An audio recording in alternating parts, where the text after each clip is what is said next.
저는 이 시간 예수 그리스도의 탄생이란 제목으로 하나님 말씀을 전가하려고 합니다. 얼마 전 미국에서는 대통령 선거를 했습니다. 일반적으로 대통령 선거를 할 때에는 누가 대통령이 되면 이 국민들의 어려운 경제 형편을 돌아보고 그리고 이 경제를 살려서 더 살기 좋은 나라로 만들 수 있을까 하는 것이 모든 국민들의 관심이라고 할 수 있습니다. 대부분이 생활교회 어려움을 겪고 있을 때에는 경제 문제가 가장 큰 이슈가 되는 것입니다. 사람이 살아가는데 가장 기본적으로 필요한 것을 의식주 문제라고 합니다. 이 의라는 말은 옷을 이야기하죠. 사람이 어디를 나가려고 하면 옷을 입어야 됩니다. 배가 좀 고파도 그래도 어디를 나가려고 하면 움직일 힘이 있으면 나갈 수는 있는데 근데 옷을 입지 않으면 나갈 수가 없게 됩니다. 처음 사람이었던 아담이 하나님 앞에 범죄하면서부터 그때부터 사람은 옷을 입기 시작했습니다.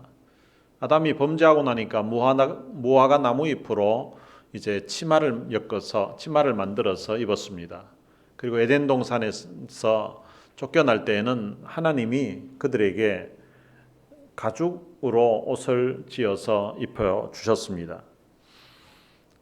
인류가 시작되면서부터 사람들은 무언가 몸에 걸쳐야만 마음의 평안함을 누리게 되었던 것입니다. 이 입는 문제가 해결되고 나면 그 다음 문제가 어떤 문제인가 하면 먹는 문제입니다. 사람은 먹지 않고는 생명을 유지할 수가 없습니다. 그래서 무엇을 먹느냐에 사람들은 많은 관심을 가지고 있습니다. 제가 어릴 적에는 인사말이 식사하셨습니까? 이것이 인사말인 적이 있었습니다. 동네 어른들을 만나도 아이고 아침 식사하셨습니까? 아침 드셨습니까? 이렇게 인사를 했습니다. 그리고 점심 때 좀 지나서 만나면 점심 식사하셨는지 그것을 묻는 것이 안부였고 인사였습니다. 왜 이런 식사를 했느냐 이것을 인사말로 했을까? 워낙 형편이 어렵다 보니까 그래도 아침을 식사를 했다는 말은 그래도 형편이 좀 괜찮은 거고 아침 먹었으니까 다행이다 싶어서 이제 아침 먹었는지 점심 먹었는지 저녁을 먹었는지 그것을 이제 인사말로 물었던 것 같습니다. 그리고 나서 이제 조금 더 형편이 나아지면서는 식사하셨습니까? 라는 인사보다는 안녕하십니까? 라고 안녕하세요 라고 인사를 합니다. 근데 이 안녕이라는 이 단어에도 보면 음식과 연관이 되어 있습니다. 안자를 한자로는 이게 평안 안자인데요. 그 평안 안자를 보면 그 위에 보면 집 편자가 있고 밑에 계집 여자가 있습니다. 그러니까 집에 여자가 있으면 평안하다는 것입니다. 남자 혼자 살 때는 창세기에도 보면 아담이 혼자 있는 것이 하나님 보시기에 좋지 않았던 거예요. 그래서 여자가 있으니까 이제 평안해진다는 거죠. 혼자 살다가 이제 형편이 되어가지고 사랑하는 사람이 생겨서 집에 여자가 있게 되면 평안해진다는 것입니다. 그리고 영자도 보면 평안할 영자인데요. 그 영자를 한자 안에 보면 네 자가 이게 합성으로 되어 있습니다. 집편자하고 그 밑에 마음심자가 있고요. 그 밑에 그릇 명자가 있고 그 밑에 무성할 정자가 있습니다. 그러니까 집안에 음식이 가득하면 그게 이제 평안하다는 그런 의미입니다. 그러니까 집안에 여자가 있고 그리고 집안에 그릇에 음식이 가득 있으면 평안하다는 거죠. 그러니까 사람이 뭔가 먹고 살 것이 문제가 해결이 되어야 평안해질 수 있다는 것입니다.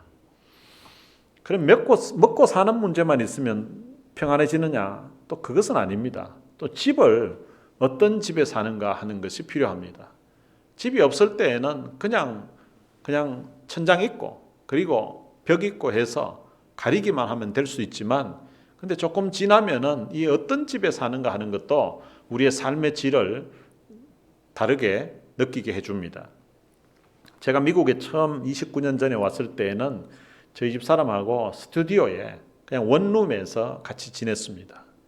첫째 아들 태어났을 때도 원룸에서 3명이 살았습니다. 그러다가 이제 조금 형편이 나아지니까 이 원룸에서 3명이 살기는 좀 부족한 것 같아서 원베드룸으로 옮겼습니다. 근데 원베드룸에 옮겨서 아이가 이제 둘이 되었어. 하나 더 태어나서 둘이 되었습니다. 그리고 이제 원베드룸에 4명이 살려고 하니까 좀 불편한 거예요. 그래서 이제 그 다음 투베드룸으로 바꿨습니다. 근데 방은 2개인데 화장실이 하나인데 거기에서 막내 딸이 또 태어났습니다. 거기다 저희 어머니까지 오셨습니다.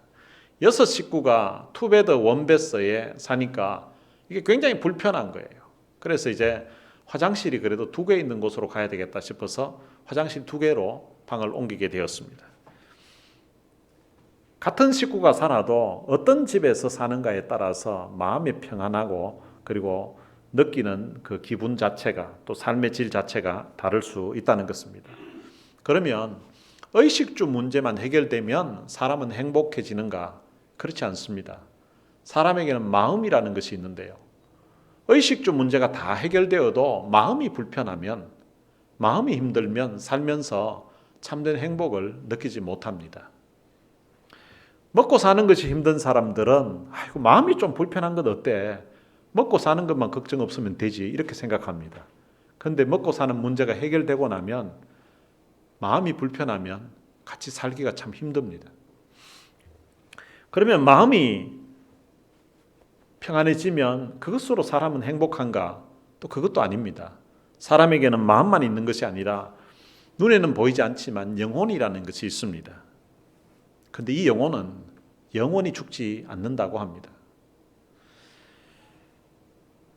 사람은 죽음으로써 모든 것이 끝나는 것이 아닙니다. 이 영혼은 영원한 멸망에 들어가느냐 아니면 영원한 천국에 들어가느냐 이것이 결정된다고 성경은 말씀해 주고 있습니다. 사람들은 본능적으로 죽음으로 끝나는 것이 아니라는 것을 알고 있습니다. 그래서 종교학에서는 모든 사람에게는 종교심이라는 것이 있다는 것입니다. 이 종교심이라는 것은 이 땅에서 죽음으로 끝나는 것이 아니라 죽음 이후에 어떤 세계가 있다는 것입니다. 그것을 본능적으로 사람이 안다는 것입니다. 그래서 죽음 이후에 종교에 따라 어떤 종교는 극락이 있다고 하고 어떤 종교는 천국이 있다고 이렇게 이야기하는데 성경은 죽음 이후에 천국이 있다고 말씀하고 있습니다. 그런데 천국만 있는 것이 아니라 죽음 이후에 지옥도 있다고 말하고 있습니다. 요한복음 3장 16절에 보면 하나님이 세상을 이처럼 사랑하사 독생자를 주셨으니 이는 그를 믿는 자마다 멸망하지 않고 영생을 얻게 하려 하심이라고 말씀하셨습니다. 그런데 거기에 보면 마지막 부분에 멸망이라는 단어가 있고 영생이라는 단어가 있습니다. 이 멸망이라는 단어는 죽음을 이야기하는 것이 아닙니다. 육신의 죽음이 아니라 죽음 이후에 영혼이 영원한 형벌에 처하는 지옥에 처하는 그것을 멸망이라고 합니다. 그리고 영생이라는 것은 천국에서 하나님과 더불어 영원히 사는 것, 그것을 영생이라고 표현하고 있습니다. 먹고 사는 문제가 해결되어도 내 마음이 평안한 문제가 해결되어도 사람은 이 영혼의 문제가 해결되지 않으면 궁극적인 행복을 누릴 수가 없는 존재인 것입니다. 하나님의 특별한 은혜로 구원을 받았던 이스라엘 백성들이 애굽 땅에서 나와서 광야를 지나 가나안 땅에 살게 되었습니다. 그런데 그곳에 갔으면 정말 하나님의 은혜에 감사하면서 하나님을 섬겨야 했었는데 그런데 세월이 지나가면서 하나님의 은혜를 저버리고 하나님과의 관계를 단절하고 살았습니다. 유다 왕 중에서 12번째 왕이었던 아하스 왕 때에는 그들이 하나님의 은혜를 저버리고 우상을 숭배하고 그리고 범죄하면서 그렇게 살았습니다. 그런데 그때에 북이스라엘과 그리고 아람이 연합을 해서 동맹을 맺어가지고 유다를 공격해 왔습니다. 온 나라 백성들이 두려워 떨었습니다. 두려워 떨고 있을 그때에 선지자 이사야가 아하스 왕을 찾아갔습니다. 그리고 하나님이 전해주신 말씀을 전했습니다. 하나님께 징조를 구하십시오. 높은 데든지 깊은 데든지 하나님께서 징조를 구하면, 하나님께 징조를 구하면 하나님은 하나님이 함께 하신다는 것을 보여주실 것입니다. 도와주실 것입니다. 라고 했습니다. 그때 아하스 왕이 이사야 선지자에게 이렇게 말합니다. 나는 하나님께 징조를 구하지 않겠습니다. 나는 여호와를 시험하지 않겠습니다. 라고 이야기합니다. 그냥 말을 문맥만 보면 아하스 왕이 아주 믿음이 좋은 것처럼 하나님께 어떤 징조를 구하지 않고 하나님을 시험하지도 않겠다고 하니까 아주 믿음이 좋은 사람인 것처럼 보일 수도 있습니다. 그런데 실제 의미는 이렇습니다. 나는 하나님께 기도 안 합니다. 그리고 하나님 도움 필요 없습니다. 라는 그런 말입니다. 하나님 도움 필요 없다고 했던 아하스 왕에게 그러면 대책이 있었는가? 그가 하나님이 아닌 다른 믿는 존재가 있었습니다. 그게 무엇인가 하면 아수르였습니다. 아수르가 북이스라엘보다도 그리고 아람보다도 훨씬 더 강한 나라였기 때문에 아수르 왕에게 돈을 주고 도와달라고 하면 도와줄 것이기 때문에 하나님께 기도 안 한다고 했던 것입니다. 자기가 생각했던 대로 그는 아수르 왕에게 돈을 줘서 도와달라고 요청을 했습니다. 아수르 왕이 북이스라엘을 공격하고 그리고 아람을 공격했습니다. 그런데 문제는 두 나라를 공격하면서 그 이후에 유다도 공격했습니다. 믿던 도끼에 발등 찍힌 상황이 된 것입니다. 아하스 왕은 하나님께 징조를 구하라고 하나님이 함께 하시는 것을 징조를 구하라고 하나님이 도와주실 것이라고 했는데 징조를 구하지 않겠다고 했는데 그런데 하나님이 함께하는 게 필요 없다고 하는 그 아하스 왕에게 선지자 이사야를 통하여서 들려주신 말씀이 있습니다. 징조를 주신 것입니다. 징조 필요 없다고 하는데 징조를 주신 거예요. 보라, 처녀가 잉태하여 아들을 낳을 것이요 그의 이름을 임마누엘이라 하리라. 처녀가 잉태하여서 아들을 낳는다는 것입니다. 그리고 임마누엘, 하나님이 우리와 함께 하신다고. 그 징조를 통하여서 하나님이 유다를 버리지 아니하고 하나님이 이스라엘 백성들을 버리지 아니하고 함께 하신다는 것을 보여줄 것이라고 그렇게 말씀하셨습니다. 이사야가 이 말씀을 하고 난 다음에 730년의 시간이 지났습니다. 그리고 난 다음에 다시 이 말씀이 어떻게 이루어졌는가를 오늘 본문에서 설명하고 있습니다. 오늘 본문 18절에 보면 예수 그리스도의 나심은 이러하니라. 그의 어머니 마리아가 요셉과 약혼하고 동거하기 전에 성령으로 잉태된 것이 나타났더니라고 말씀합니다. 보라, 처녀가 잉태하여 아들을 낳을 것이라고 730년 전에 하셨던 그 말씀대로 처녀가 잉태하여서 아들을 낳는데 어떻게 낳는가 하면 예수 그리스도는 성령으로 잉태되었다라고 말씀하고 있습니다. 그런데 이 성령으로 잉태되었다는 이 사실을 일반 사람들이 이해하기가 쉽지 않습니다. 마리아의 약혼자였던 그의 남편 요셉이 19절에 했던 반응을 보면 더 잘 알 수 있습니다. 그의 남편 요셉은 의로운 사람이라 그를 드러내지 아니하고 가만히 끊고자 하여. 요셉 입장에서는 자기와 관계를 맺은 적이 없었던 자기 약혼녀가 지금 배가 불러온 거예요. 임신을 했다는 거예요. 이게 도대체 어떤 짓을 했길래 이런 상황이 됐냐는 거죠. 그때 당시 이 요셉이 자기는 이 약혼녀와 관계한 사실이 없다는 사실을 사람들에게 밝히게 되면 이 약혼녀 마리아는 사람들에 의해서 돌에 맞아 죽게 되는 그런 상황입니다. 그런데 이 요셉은 의로운 사람이라 마리아가 그런 끔찍하게 처형당하는 죽게 되는 그런 상황을 당하게 하지 않겠다는 것입니다. 그래서 그냥 파혼하는 걸로 끝을 내려고 했습니다. 마리아가 성령으로 잉태되어서 임신한 그 사실을 모르고 있었던 것입니다. 그 상황에서 20절에 보면 이 일을 생각할 때에 주의 사자가 현몽하여 이르되 다윗의 자손 요셉아 내 아내 마리아 데려오기를 무서워하지 말라. 그에게 잉태된 자는 성령으로 된 것이라. 다른 어떤 남자와의 관계를 통하여서 임신한 것이 아니라 성령에 의해서 잉태된 것이라고 그렇게 일러 주었습니다. 예수님이 성령으로 잉태되어서 이 땅에 태어났다는 사실은 너무나 중요한 내용입니다.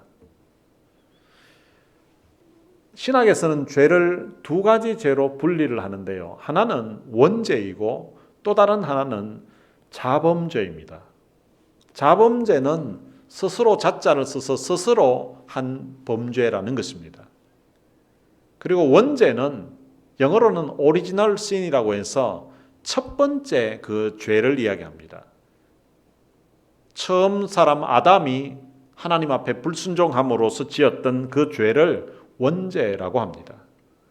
그런데 이 원죄는 신학적인 용어로 표현하면 보통 생육법을 통하여서 이 땅에 태어나는 모든 사람들에게 다 유전적으로 전달이 된다는 것입니다. 보통 생육법이라는 말은 남자와 여자와의 그 관계를 통하여서 태어나는 것을 이야기합니다. 그러니까 남자의 씨를 통하여서 태어날 때에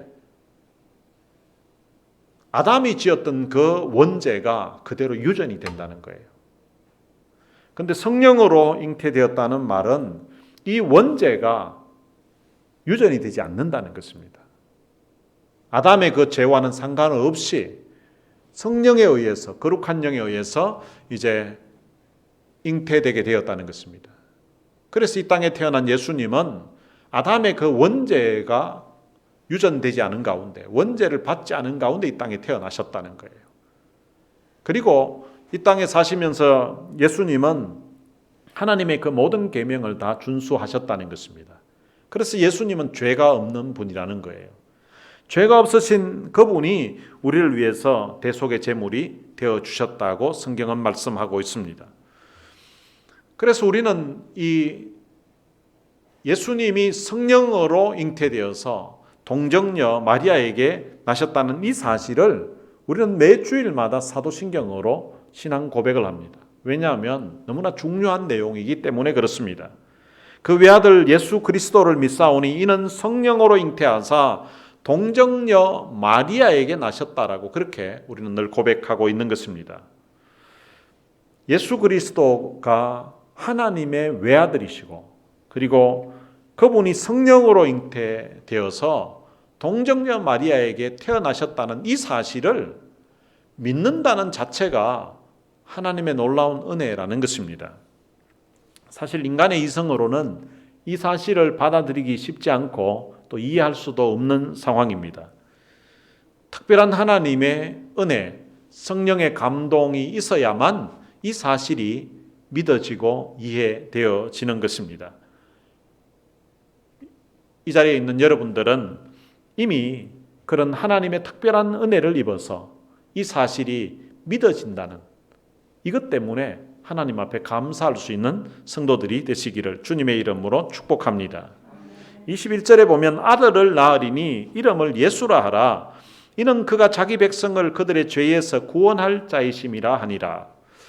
마리아가 성령으로 잉태하여서 낳은 아들의 이름을 태어나기도 전에 이름을 천사가 알려줬습니다. 이름이 무엇인가 하면 예수라는 것입니다. 그리고 그 예수의 이름의 뜻이 무엇인지도 알려주고 있습니다.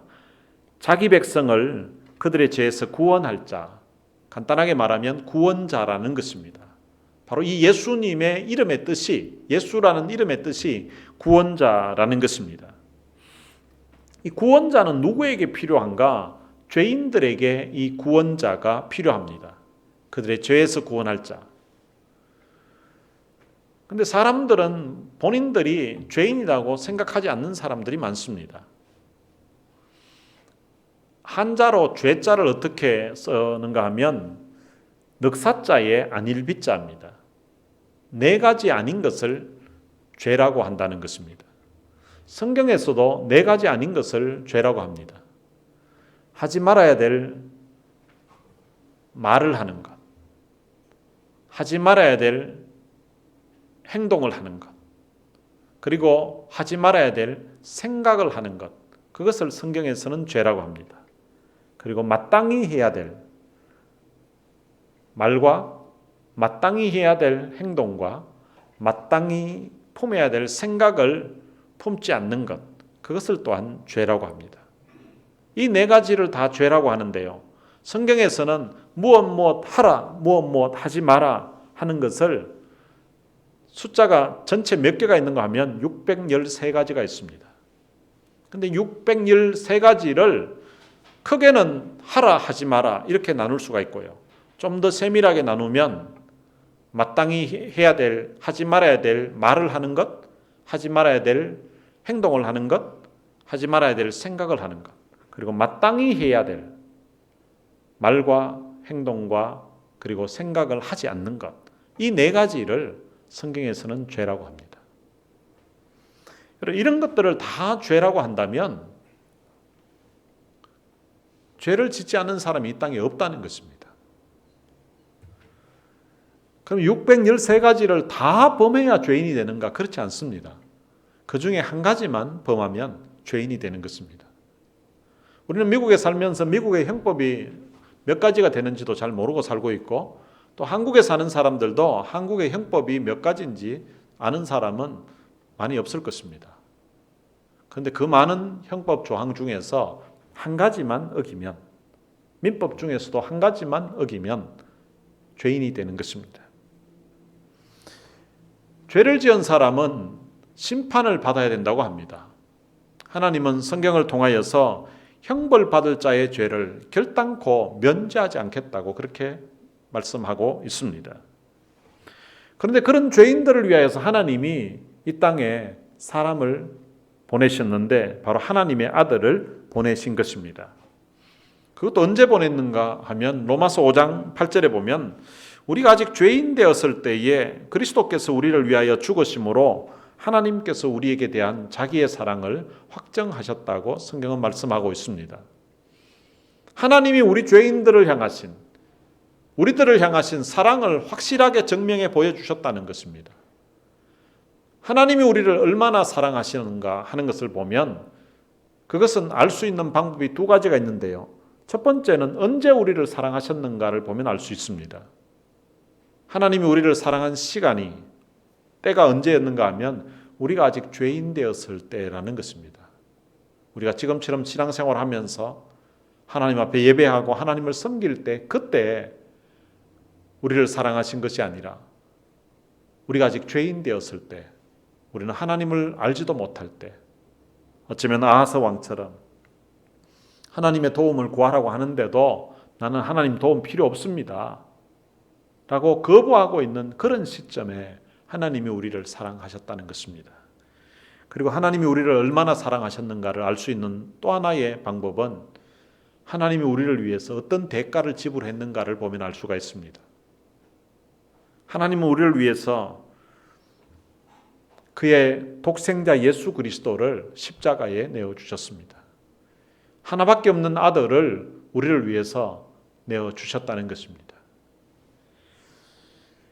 그리고 누구든지 그의 아들 예수 그리스도를 믿으면 멸망하지 않고 영원한 생명을 얻는다고 성경은 우리에게 알려주고 있습니다. 그런데 이 사실을 언제부터 했는가 하면 오늘 본문 22절에 보면 이 모든 일이 된 것은 주께서 선지자로 하신 말씀을 이루려 하심이니, 그러니까 이 모든 일을 하나님이 예수님이 실제 태어날 때 그때에 그냥 갑작스럽게 하신 것이 아니라 미리 선지자를 통하여서 예언을 했다는 것입니다.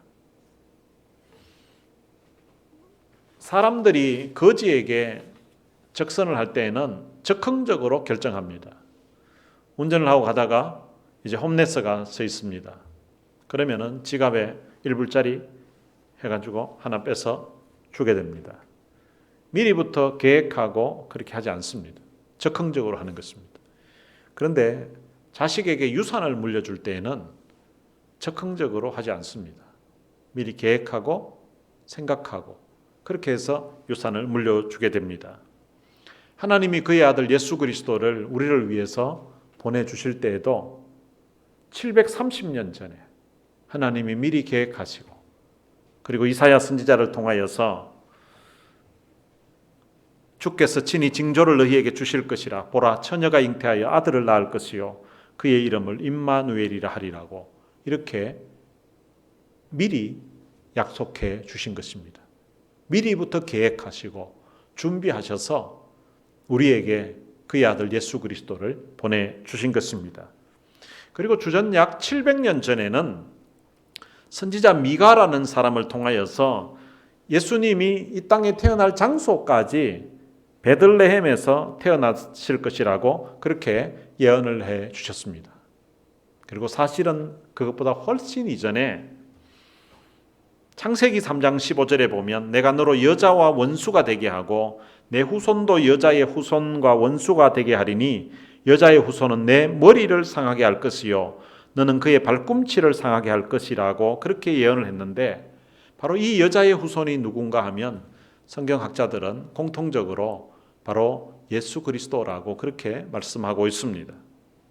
그러니까 창조하실 때부터 오늘 이 땅에 우리 죄인된 우리 인생을 구원하시기 위해서 메시아를 보내주실 것을, 그리스도를 보내주실 것을 준비하셨다는 것입니다. 하나님이 미리 계획하시고 우리를 위해서 보내주셨던 분, 그분이 바로 예수 그리스도인 것입니다. 23절에 보면 보라, 처녀가 잉태하여 아들을 낳을 것이요 그의 이름은 임마누엘이라 하리라 하셨으니 이를 번역한적 하나님이 우리와 함께 계시다 함이라. 예수님의 또 다른 이름이 있는데 그게 바로 임마누엘이라는 것입니다.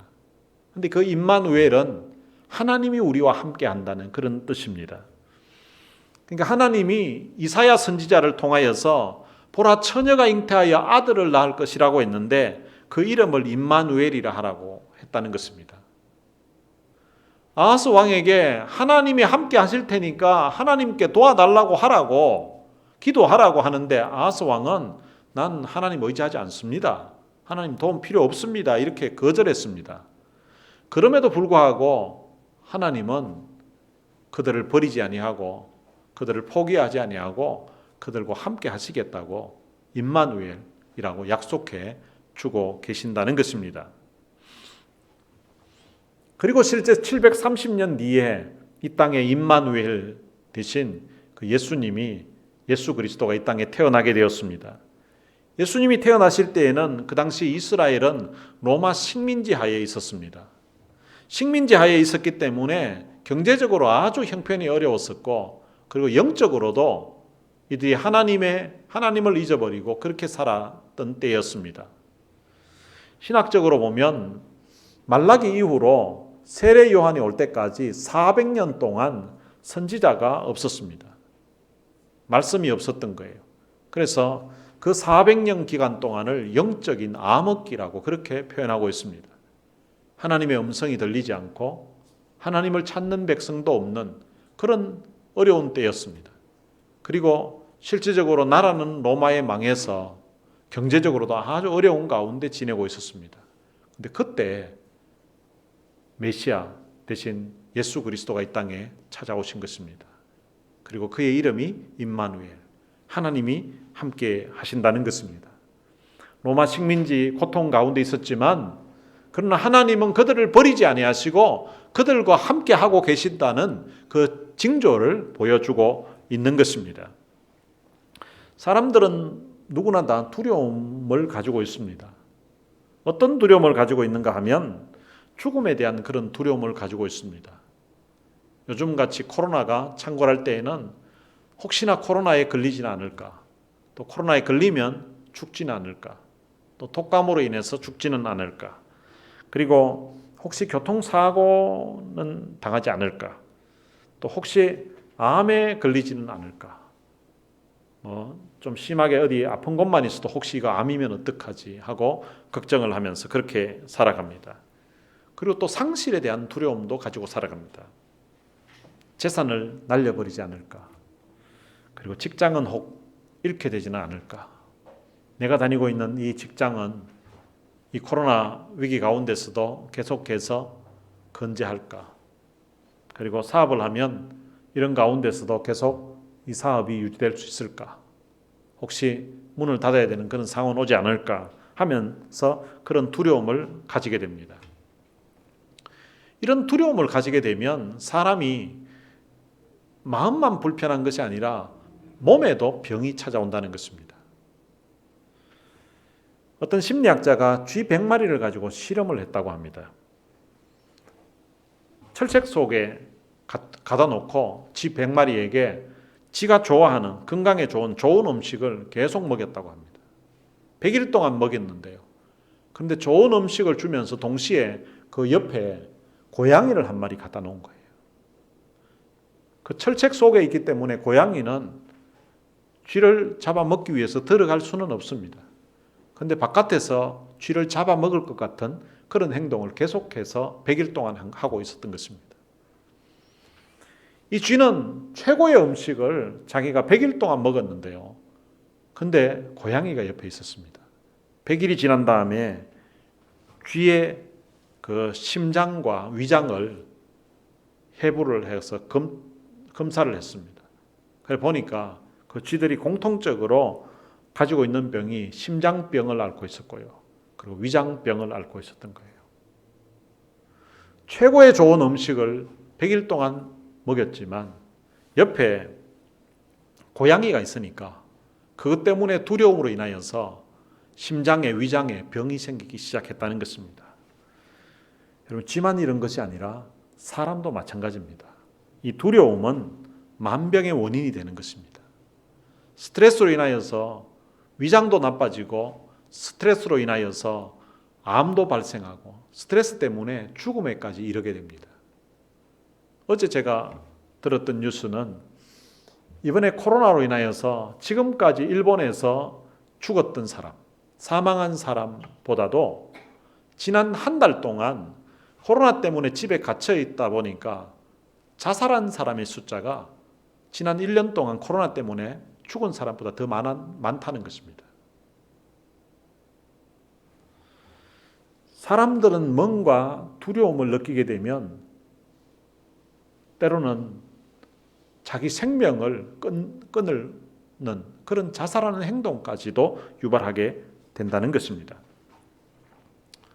그런데 오늘 우리 신앙인들은 이런 두려움의 문제를 가지고 그것 때문에 두려워하지 말 것을 성경은 말씀하고 있습니다. 성경에 두려워하지 말라는 말이 365번 있다고 그렇게 기록되어져 있습니다. 저도 일일이 그것을 다 헤아려 본 건 아니고요. 이제 검색을 한 사람이 365번 있다고 그렇게 찾은 것입니다. 그러니까 하나님이 하루에 한 번씩 하나님의 그 자녀들에게 두려워하지 말라고 내가 너와 함께 하니까 두려워하지 말라고 그렇게 말씀하고 있는 것입니다. 이사야 43장 2절에 보면 이런 말씀이 있습니다. 내가 물 가운데로 지날 때에 내가 함께 할 것이라. 강을 건널 때에 물이 너를 침몰치 못할 것이며 내가 불 가운데로 행할 때에 타지도 아니할 것이요 불꽃이 너를 사르지도 못하리니. 두려워하지 말라는 것입니다. 사람이 해결하지 못하는 그런 두려운 문제가 이사야 당시에 아마 크게 두 가지가 있었던 것 같아요. 하나는 물에 대한 것이고요. 또 하나는 불에 대한 것입니다. 사람은 연약한 존재라서 물 속에 들어가도 물에 잠겨도 죽게 되고 불 속에 들어가도 죽게 됩니다. 그런데 성경은 하나님의 백성들은 하나님을 의지하고 믿음으로 살면 물에 들어갈 일도 없을 것이고 불에 들어갈 일도 없을 것이라고 이렇게 말씀하고 있지는 않습니다. 하나님 잘 섬기고 믿음으로 살아도 때때로는 물속으로 가는 그런 일도 발생할 수도 있고 때때로 우리 인생길에 불 속으로 가는 것 같은 그런 환난의 시기를 지날 때도 있을 것이라고 성경은 말씀하고 있습니다. 그러나 네가 물속으로 가는 일이 발생하든지 불 속으로 들어가는 일이 발생하든지 두려워하지 말라는 것입니다. 왜냐하면 하나님이 함께 하시기 때문에. 하나님이 함께 해서 물속으로 들어가도 하나님이 지켜주겠고 불 속으로 들어가도 하나님이 지켜주시겠다고 약속하고 있는 것입니다. 물속으로 들어갔는데 하나님이 지켜주신 것은 홍해 사건을 보면 알 수가 있습니다. 이스라엘 백성들이 바다 가운데를 양쪽에 물벽으로 세워놓고 그리고 하나님이 이스라엘 백성들로 하여금 바다를 지나가게 하셨습니다. 여러분, 그 물이 덮치면 다 죽습니다. 사실은 물속을 통과한 것 같은 그런 길을 이스라엘 백성들이 간 것입니다. 그런데 하나님이 물이 그들을 침몰하지 못하도록 하나님이 그들과 함께 하시면서 지켜주셨다는 것입니다. 그리고 불이 그를 사르지 못하게 한다는 것은 다니엘이 살았던 시대에 다니엘의 세 친구 사드락과 메삭과 아벳느고의 그 삶을 보면 알 수가 있습니다. 그들은 믿음을 지킨다는 그 이유 때문에 그들은 풀무불, 그것도 평상시보다도 7배나 더 뜨거운 풀무불에 던져지게 되었습니다. 얼마나 뜨거웠던지 그 사람들을 풀무에 밀어 넣으려고 했던 사람들이 불에 타서 죽었습니다.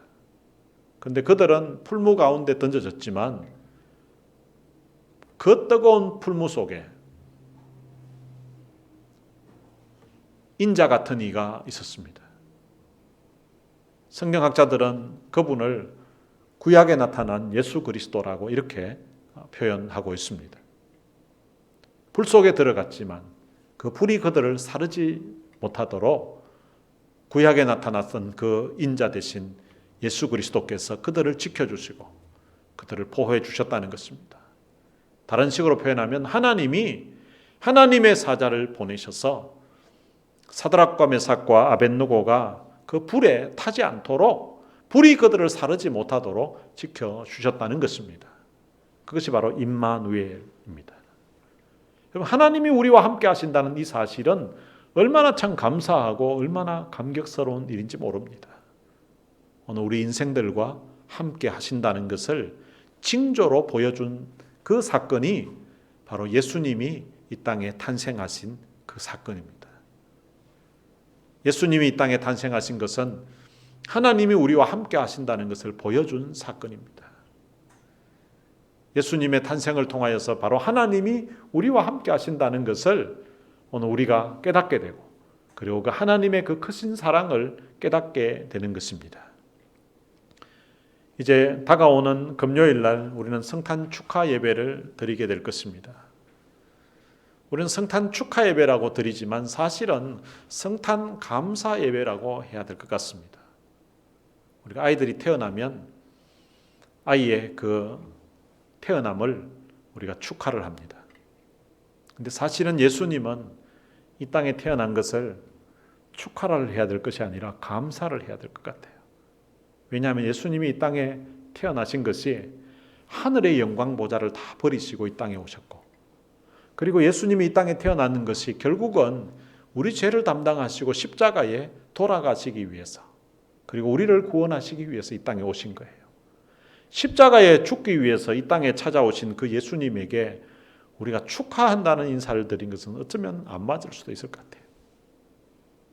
고난의 길, 그 십자가의 길을 가시기 위해서 이 땅에 우리를 위해서 찾아오신 그 예수님, 그분께 정말 우리의 마음을 들여서 감사하는 날이 성탄 예배가 되시기를 바랍니다. 그리고 이 하나님이 우리와 함께 하신다는 이 기쁜 소식을 아직 알지 못하는 우리 이웃들과 우리 주변에 있는 사람들에게 이 성탄의 기쁜 소식을 함께 전하는 여러분들이 되시기를 주님의 이름으로 축복합니다. 오늘 들은 말씀 생각하면서 같이 찬양을 한 곡 부르겠습니다. 멀고 험한 이 세상길이라는 찬양입니다. 마지막 3절에 보면 구원함을 얻은 기쁨 세상에서 제일이라. 예수 그리스도가 이 땅에 탄생하신 것은 오늘 죄인된 우리 인생을 구원하시기 위해서 오셨습니다. 예수 그리스도 때문에 구원함을 우리가 얻게 되었습니다. 예수 그리스도 아니었다면 우리는 참된 행복, 참된 구원의 기쁨을 알지 못하고 우리는 이 땅에서 살다가 영원한 멸망에 처해야 되는 그런 상황이었는데, 그런데 예수님이 이 땅에 오심으로 말미암아 예수님의 탄생을 통하여서 우리에게 영원한 구원의 기쁨을 맛보게 해 주셨습니다. 오늘 이 주님 오신 탄생의 이 의미와 그리고 탄생으로 인하여서 주어진 구원의 놀라운 은혜와 기쁨, 축복을 생각하면서 함께 이 찬양 부르시겠습니다.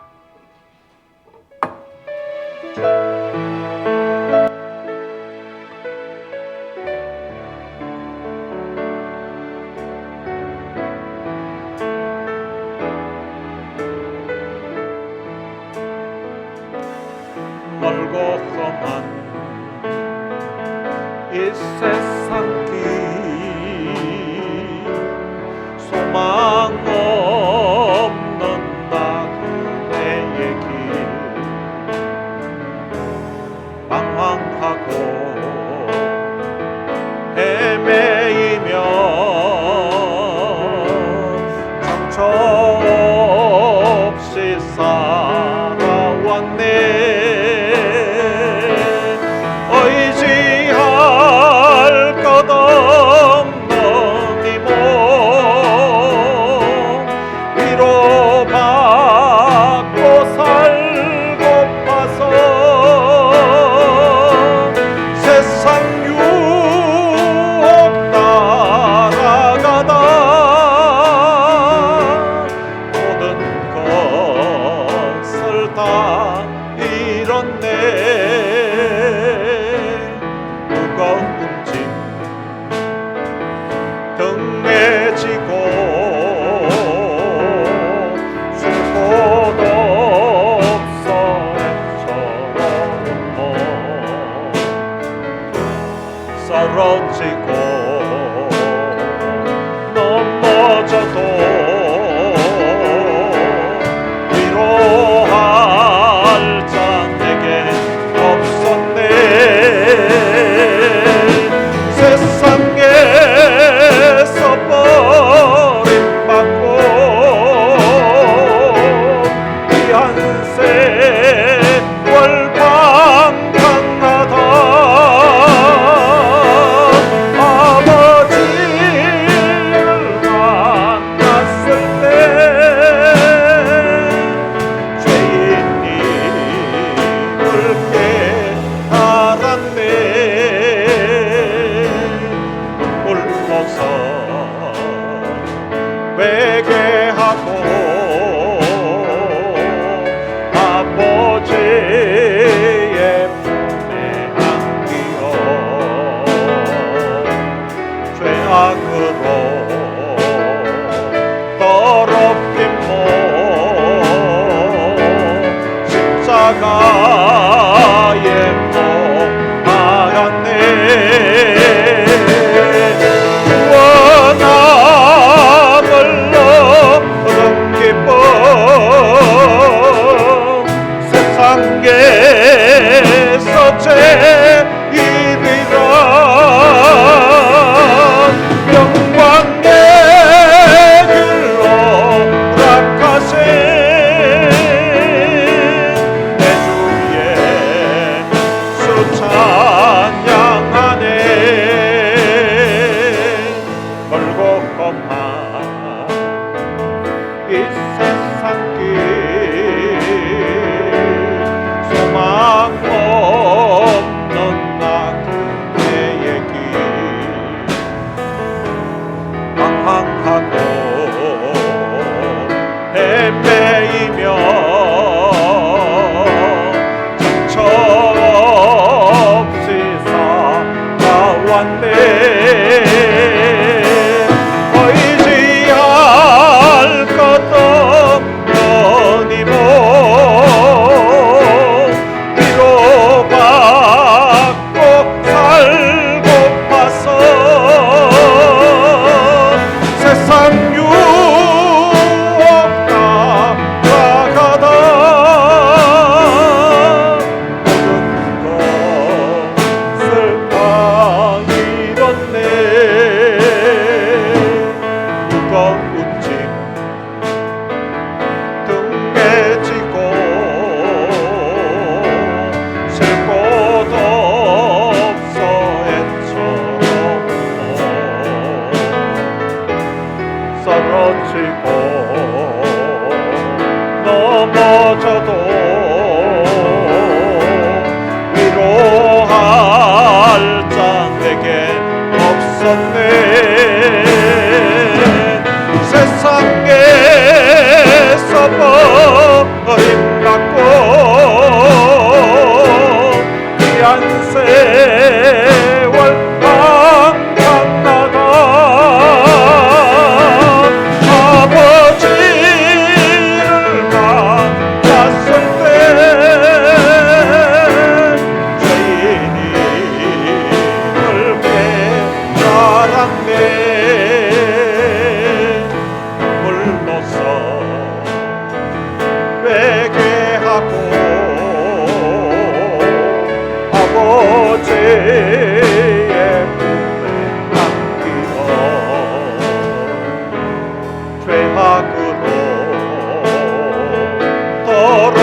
말씀 생각하면서 시간 같이 통성으로 한번 기도했으면 좋겠습니다. 오늘 죄인된 우리 인생을 구원하시기 위해서 예수 그리스도께서 이 땅에 탄생하셨습니다. 하늘의 모든 영광을 다 버리시고 그리고 우리 죄를 대신하여서 십자가의 대속의 죽음으로 자신을 죽이시기 위해서 이 땅에 사람의 모양으로 찾아오신 것입니다. 하나밖에 없는 그의 독생자 외아들을 이 땅에 보내주셨던 그 하나님의 은혜에 이 시간 감사의 기도를 드리고 그리고 우리와 함께 하시겠다고 하는 그 징조로 임마누엘이라는 이름으로 이 땅에 찾아오신 그 성자 예수님, 그 주님을 통하여서 하나님이 함께 하신다는 그 귀한 사실을 우리들에게 알려주시고 또한 이 땅에 살아가면서 물 가운데로 지나는 것 같은 그리고 불 가운데로 지나는 것 같은 그런 고난과 어려움이 있다 할지라도 하나님이 내가 너희와 함께 할 거라고, 그러니까 두려워하지 말라고 하시는 그 하나님의 귀한 사랑, 귀한 은혜를 생각하면서 이 시간 우리 같이 받은 바 은혜에 대한 감사와 감격하는 마음을 가지고 하나님 앞에 감사하고 그리고 이 기쁜 소식 아직 모르는 사람들에게 나누어주고 전하는 삶 살겠습니다라는 그런 결단의 기도를 드렸으면 좋겠습니다. 그리고 주님이 이 땅에 오신 것은 우리의 죄뿐만 아니라 우리의 질고를 감당하시기 위해서 오신다고 이사야서는 이사야 53장을 통해서 우리에게 알려주었습니다. 지금 육신의 질병을 통하여서 고통 가운데 있는 이들이 있다면 주님이 내 죄 문제뿐만 아니라 주님 내 이 질병도 주님이 좀 치료해 주십시오. 같이 기도했으면 좋겠고요. 그리고 캄보디아에서 시력을 잃고 고통 중에 있는 우리 김성교를 축복하면서 그리고 성교도 참 힘들겠지만 아들이 제대로 보지 못하는 그 상황을 또 지켜보고 또 위에서 기도하고 있는 김창훈 선교사님과 또 정기순 사모님을 축복하면서 하나님 이 성탄의 이 기쁜 절기에 하나님 그곳에도 치유의 역사, 은혜의 역사를 하나님 좀 베풀어 주십시오. 주님이 이 땅에 오신 것이 우리 죄 문제뿐만 아니라 우리의 질병도 질고도 치유해 주신다고 하셨사오니 주님이 그런 치유의 은혜, 회복의 은혜를 캄보디아의 성교에게 베풀어 주옵소서. 우리 같이 한번 축복하면서 기도했으면 좋겠습니다. 우리 다 같이 통성으로 기도하시겠습니다. 살아계신 아버지 하나님, 은혜를 감사합니다. 많은 사랑 가운데 저희들을 선택해서 하나님의 귀한 자녀 삼아주신 것 참으로 감사합니다. 어쩌면 나하스가 영적으로 눌려들어서 하나님의 도움을 구하라고 하는데도 하나님이 함께 하실 테니까 하나님의 징조를 구하라고 하는데도 하나님께 기도하지 않겠다고 하고 있었던 나하스처럼 오늘날 수많은 사람들이 하나님의 함께 하심을 알지 못하고 하나님의 도움을 받을 생각조차 하지 않고 그렇게 살아가고 있습니다. 하나님, 내 과거도 주님 그리하였습니다. 그런데 하나님께서 징조가 필요 없다고, 도움이 필요 없다고 하는 그 인생에게 하나님이 임마누엘 하시겠다고 약속하시고 또한 임마누엘의 그 징조를 보여주셨던 것처럼 하나님 내게도 하나님이 친히 찾아와 주셔서 임마누엘 하신 그 하나님의 은혜를 주님 깨닫게 해주시고 또한 임마누엘 하심을 삶의 현장에서 경험하면서 살아올 수 있도록 해주신 것 참으로 감사합니다. 하나님이 나와 함께 하지 않았다면 일어날 수 없었고 맛볼 수 없었던 수많은 사건들, 수많은 생의 기쁨들 하나님이 내 인생에 함께 하셔서 하나님이 내 인생에 개입하셔서 내 인생에 닿을 수 없는 축복과 은혜를 맛보고 살 수 있도록 해주시면 참으로 감사합니다. 하나님 고맙습니다. 그 하나님의 은혜 때문에 오늘 여기까지 왔습니다. 그 예수님 이 땅에 오셔서 날 위해 태어나셨뿐만 아니라 날 위해 죽으시고 날 위해 부활하신 그 놀라우신 그 대속의 은혜로 인하여서 내가 하나님을 아버지라고 부를 수 있고 예수 그리스도를 내 인생의 분이로 모시고 살 수 있도록 해주신 것 참으로 감사합니다. 주님 고맙습니다. 주님 사랑합니다. 주님 은혜로 인하여서 주님 오늘 여기까지 왔습니다. 앞으로도 주와 더불어서 하나님이 나와 함께 하셔야만 내 인생의 주님 행복이 지속될 수 있고 내 인생의 기쁨이 지속될 수 있고 내 인생의 하나님의 주시는 축복이 지속될 수 있음을 믿습니다. 하나님 아직도 이 땅에 하나님으로 말미암는 예수님으로 말미암는 이 기쁨을 알지 못하는 수많은 이들이 있습니다. 그들에게 이 성탄의 기쁜 소식 예수 그리스도의 탄생의 소식을 전하는 것을 해주시고 예수님이 이 땅에 왜 오셨는지 그리고 예수님을 통하여서 하나님이 우리와 함께 하신다는 이 귀한 사실을 모르는 사람들에게 하나님 이 사랑 전하면서 살게 해주시고 이 은혜 전하면서 살아갈 수 있도록 은혜를 베풀어 주옵소서. 하나님 앞으로도 이 둘로서 교회가 하나님 이 사랑 전하면서 생존하게 해주시고 이 사랑을 만방에 전하는 교회 되게 하여 주옵소서. 하나님 본당에서 예배를 통하여서 이 말씀을 전할 뿐만 아니라 유튜브를 통하여서 하나님 이 저녁과 그리고 또한 한국과 유튜브를 볼 수 있는 모든 사람들에게 이 하나님의 감격적인 사랑 이 하나님의 감격적인 은혜를 힘있게 전달할 수 있도록 하나님 역사해 주시기를 원합니다. 살아계신 아버지 하나님 하나님이 우리 둘러서 교회를 축복해 주시고 이 교회에서 함께 신앙생활하는 우리 사랑하는 모든 성도들을 축복해 주셔서 예수 그리스도의 탄생으로 말미암아 주어진 귀한 축복과 은혜의 사랑을 하나님 그들 가슴으로만 간직하지 않게 해주시고 하나님 주변에 있는 사람들에게 친척들에게 가족들에게 이웃들에게 전하면서 살게 해주시고 축복해 주옵소서. 하나님 뿐만 아니라 우리 교회가 세계를 가슴에 품고 선교를 힘쓸 수 있도록 우리 하나님 은혜를 주옵소서. 하나님 우리 교회에서 후원하고 또 협력하고 있는 선교사님들을 주님 축복해 주시기를 원합니다. 그곳에도 성탄의 기쁜 소식이 하나님 모든 사람들 가운데 기쁨으로 축복으로 전달될 수 있도록 우리 하나님 은혜를 주옵소서. 특별히 캄보디아에서 사역하시는 장훈 선교사님과 정규 사모님을 주님이 축복해 주시기를 원합니다.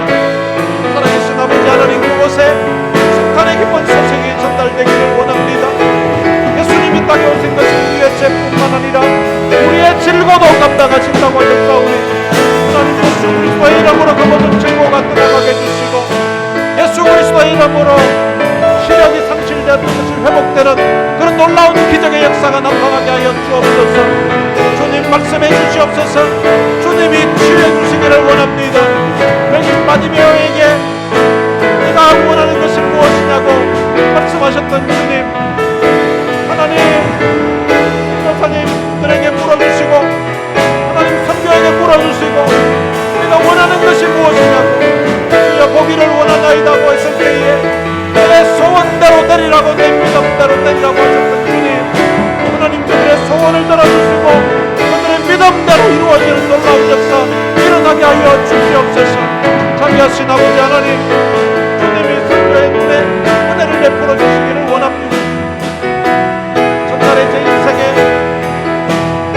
물샘이 파괴되어서 우리 고통 가운데 있을 때에 주님이 내 눈의 문제를 치워주시고 해결해 주셨던 것처럼 내 주님 육체의 허리의 문제를 주님이 해결해 주셨던 것처럼 주님 성교에게도 하나님 그런 은혜를 베풀어 주시기를 원합니다.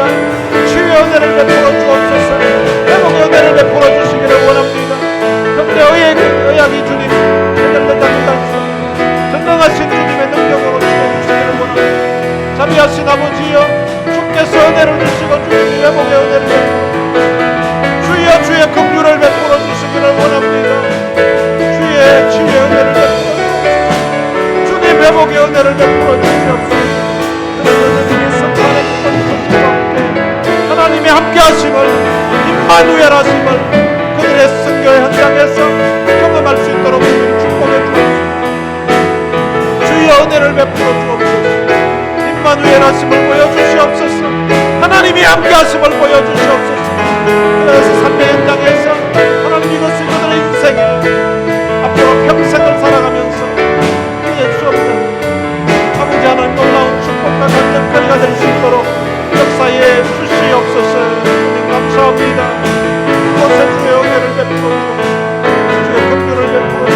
아버지 은혜를 감사합니다.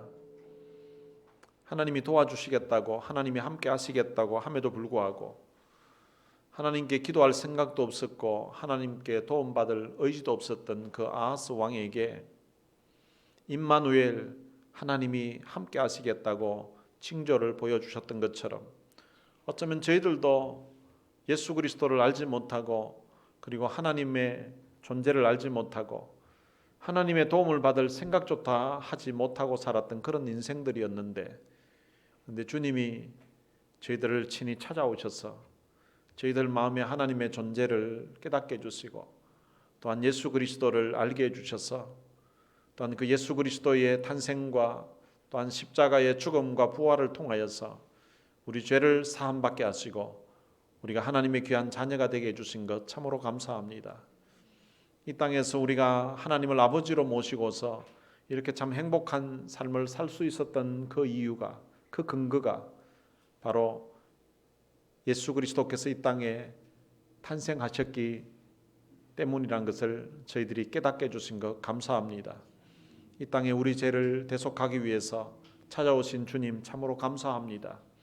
그 주님의 십자가의 사랑, 십자가의 은혜로 우리가 대속받았다는 이 사실을 우리 가슴에서 늘 잊지 않게 해주시고 하나님 앞에 예배드릴 적마다, 하나님 앞에 기도할 적마다, 엎드릴 적마다 나 같은 죄인 살리신 이 하나님의 은혜에 대한 감사와 감격이 우리의 가슴에 늘 가슴을 적실 수 있도록 은혜를 베풀어 주옵소서.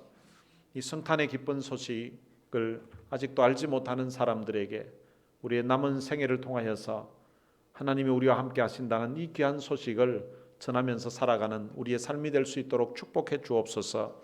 하나님, 특별히 캄보디아에서 하나님의 은혜를 구하고 있는 김창훈 선교사님과 정기순 사모님에게 하나님이 은혜를 주셔서 시력을 잃고 염려와 두려움 가운데 있을 선교에게 임마누엘, 하나님이 함께 하시는 그 징조를, 하나님이 함께 하시는 그 사인을 하나님이 속히 보여주시기를 원합니다.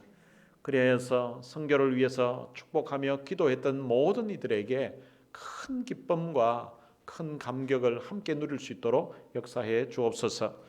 우리 주 예수 그리스도의 은혜와 하나님의 무한하신 사랑과 성령님의 위로교통 충만하심이 예수 그리스도의 탄생으로 말미암아 주어진 이 귀한 은혜와 축복을 감사하며 이 사랑을 전하며 살 것을 마음에 다짐하는 주의 귀한 자녀들 머리머리 위에 이제로부터 영원토록 함께 있을지어다. 아멘.